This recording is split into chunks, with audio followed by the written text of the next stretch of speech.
Halo semuanya, bismillahirrahmanirrahim. Assalamualaikum warahmatullahi wabarakatuh. Semangat pagi, pagi. Yes. Alhamdulillahirrahmanirrahim. Pada kesempatan kali ini kita masih diberikan kesehatan serta kesempatan sehingga bisa melaksanakan pembelajaran pendidikan Pancasila dan kewarganegaraan. Setelah minggu lalu kalian sudah perkenalan materi, untuk minggu ini kita sudah masuk ke bab yang selanjutnya, yaitu terkait dengan hubungan internasional. Oke, sebelum pembelajaran dimulai, silakan disiapkan terlebih dahulu buku tulis, alat tulis, kemudian buku cetak pembelajaran, catat atau garis bawahi sesuatu yang menurut kalian penting, dan tidak usah berlama-lama, marilah kita langsung belajar untuk kesempatan kali ini. Dalam melaksanakan hubungan internasional, Indonesia memiliki sebuah dasar dan memiliki sebuah tujuan. Salah satu tujuan nasional Indonesia sebagaimana tercantum dalam alinea keempat, pembukaan Undang-Undang Dasar tahun 1945 adalah ikut melaksanakan ketertiban dunia yang berdasarkan kemerdekaan, perdamaian abadi, dan keadilan sosial. Ini merupakan salah satu tujuan negara Indonesia. Konsekuensinya, apabila kita memiliki tujuan tersebut adalah bangsa Indonesia harus senantiasa berperan aktif dalam menciptakan perdamaian di dunia ini. Hal tersebut dikarenakan bangsa Indonesia merupakan bagian dari seluruh umat manusia di dunia, sehingga sudah menjadi suatu keharusan bangsa Indonesia berada pada barisan terdepan dalam upaya menciptakan perdamaian dunia. Pak Andi mau tanya nih, apa yang akan terjadi apabila negara kita tidak menjalin hubungan internasional atau hubungan dengan negara lain? Apakah bisa Indonesia itu hidup sendiri tanpa adanya negara lain? Tentu saja jawabannya pastilah tidak bisa. Kita semuanya sepakat bahwasanya apabila kita tidak berhubungan dengan negara lain, kita akan dikucilkan dari pergaulan bangsa-bangsa di dunia. Hal itu pasti akan merugikan kehidupan berbangsa. Kita tidaklah naif. Apapun yang ada di Indonesia itu kebanyakan tidak dapat diproduksi oleh negara kita. Kita kebanyakan bergantung dari negara lain. Contohlah, handphone yang kalian pakai, atau kendaraan yang kalian gunakan, atau alat-alat mainan yang adik-adik kalian punya. Itu kebanyakan berasal dari negara lain dan Indonesia tidak dapat memproduksi itu semuanya sendiri. Oleh karena itu, kita harus melaksanakan hubungan internasional. Hubungan internasional merupakan salah satu kewajiban dari sebuah negara. Ketika suatu negara itu mengalami kekurangan, itu dalam bidang apapun, itu dapat meminta tolong negara-negara yang lain.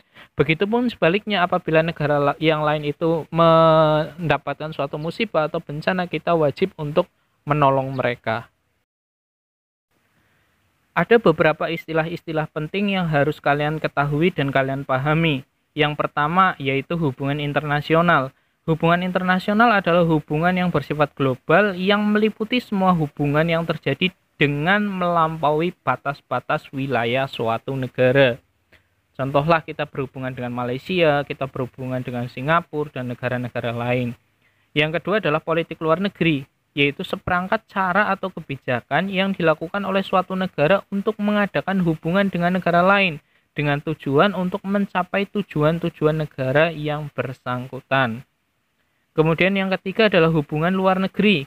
Hubungan luar negeri yaitu keseluruhan hubungan yang dilakukan oleh suatu negara dengan semua pihak yang tidak tunduk pada kedaulatannya. Dan yang terakhir, yang keempat, ada politik internasional. Politik internasional adalah politik antar negara yang mencakup kepentingan dan juga tindakan beberapa atau semua negara, serta proses interaksi antar negara maupun negara dalam organisasi internasional. Itu beberapa istilah-istilah penting yang harus kalian ketahui dan kalian pahami. Suatu bangsa yang merdeka tidak dapat hidup sendiri tanpa bantuan dari negara lain. Untuk menjaga kelangsungan hidup dan juga mempertahankan kemerdekaannya, negara tersebut membutuhkan dukungan dari negara lain. Untuk mendapatkan dukungan tersebut, suatu negara harus mengadakan hubungan baik dengan negara lain. Misalkanlah ketika awal kemerdekaan bangsa Indonesia dibentuk, bangsa Indonesia itu membutuhkan pengakuan dan juga dukungan dari negara lain. Oleh karena itu, para pendiri negara itu menjalin hubungan misalkan dengan India, dengan Australia, dengan Amerika Serikat, Belgia, Mesir, Palestina waktu itu dan juga negara-negara lain.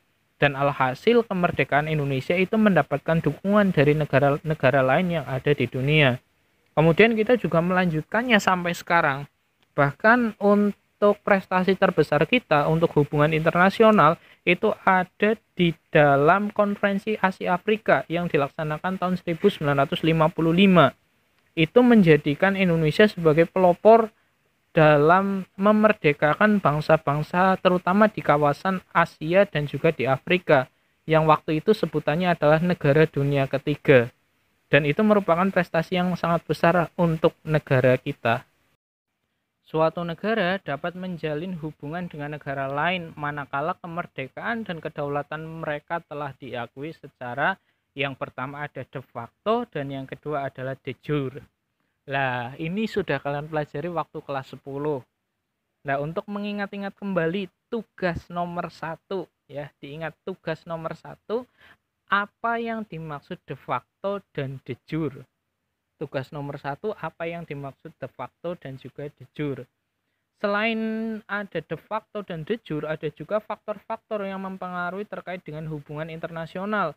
Di antaranya yang pertama adalah faktor internal, yaitu adanya kekhawatiran terancamnya kelangsungan hidup dari suatu bangsa, baik melalui kudeta, intervensi dari negara lain atau yang lain-lain.